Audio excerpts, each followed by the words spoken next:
ખેડાથી સૌથી મોટા મહત્વના સમાચાર સામે આવ્યા છે, જેમાં 35 વર્ષ જૂનો મેસુઓ નદી પરનો ક્રોઝવે તૂટવાના મામલે માર્ગ મકાન પંચાયત વિભાગના કાર્યપાર ડીબીનું નિવેદન સામે આવ્યું છે।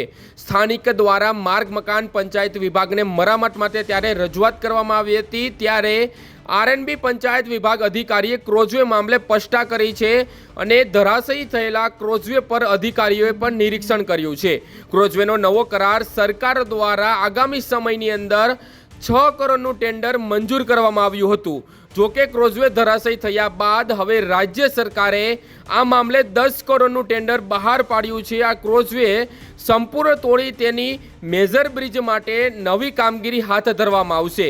હાલમાં વરસાદની સિઝન યથાવત રહેતા કામગીરી થઈ શકે એમ નથી, જેથી દિવાળી બાદ ટેન્ડર પ્રક્રિયા પૂર્ણ કરી સમયાંતરે મેજર બ્રિજ બનાવવાની કામગીરી હાલ શરૂ કરવામાં આવશે। હાલના સમયમાં ક્રોઝવે તૂટ્યા બાદ 40થી પણ વધુ ગામના લોકોને 10 કિમી ફરીને જવાનો જે વૈકલ્પિક માર્ગ પણ અત્યારે હાલ બનાવી દેવામાં આવ્યો છે। સૌથી મોટા સમાચાર ખેડાથી અત્યારે હાલ સામે આવી રહ્યા છે, જ્યાં 35 વર્ષ જૂનો મેસુઓ નદી પરનો ક્રોઝવે તૂટવાના મામલે માર્ગ મકાન પંચાયત વિભાગના કાર્યપાલ ડીબીનું અત્યારે નિવેદન સામે આવ્યું છે। જી સાહેબ, આપનું નામ પરિચય અને બે તાલુકાને જોડતો જે કોઝવે ધરાશાયી થયો છે, શું કહેશો એ બાબતે?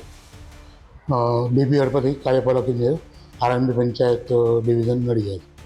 હાલમાં જે સાદરા ભવનપુરા વચ્ચે જે કોઝવે ભારે વરસાદના લીધે ડેમેજ થયો છે, એ ડૂબાવ પુલ છે અને દર વખતે ચોમાસામાં પાણી આવવાના લીધે એ ડૂબમાં જતો હોય છે। પરંતુ આ વખતે ત્યારે ભારે વરસાદના લીધે 2 થી 3 દિવસ સતત પાણીના પ્રવાહના લીધે એમને એપ્રોચને થોડું નુકસાન થયું છે, કે હાલમાં તો તમામ ટ્રાફિક માટે બંધ કર્યું છે। પરંતુ સદર ડીપની જગ્યાએ નવો બ્રિજ 6 કરોડના ખર્ચે મંજૂર થયેલો છે, પરંતુ ડિટેલ એસ્ટિમેટ બનાવતા એ સદર બ્રિજની કિંમત 10 કરોડ જેવી થાય છે, જેની અમે સરકારશ્રીમાં રિવાઇઝ જોબનામા માટે મંજૂરી માંગી છે। જે મંજૂર થઈ તાત્કાલિકની ટેન્ડર પ્રક્રિયા પૂર્ણ કરી અને જેમ બને ઝડપથી કામ શરૂ કરી હમણાં જે ગામ લોકોને જે 10 કિલોમીટરનો વૈકલ્પિક માર્ગે જવાની જે ફરજ પડે છે એ ઝડપથી ઓછું થાય અને બ્રિજ ઝડપથી ચાલુ કરી શકીએ, એના માટે અમે પ્રયત્નશીલ છીએ। સ્થાનિકોની સર રજૂઆત છે કે અત્યારે એ લોકોને અવરજવર માટેનો હાલાકીનો સામનો કરવો પડે છે અને 10 કિલોમીટરનો ફરતો જે માર્ગ ફાળવ્યો છે તેમાં અવરજવર કરવી પડે છે, શું કહેવું એ બાબતે?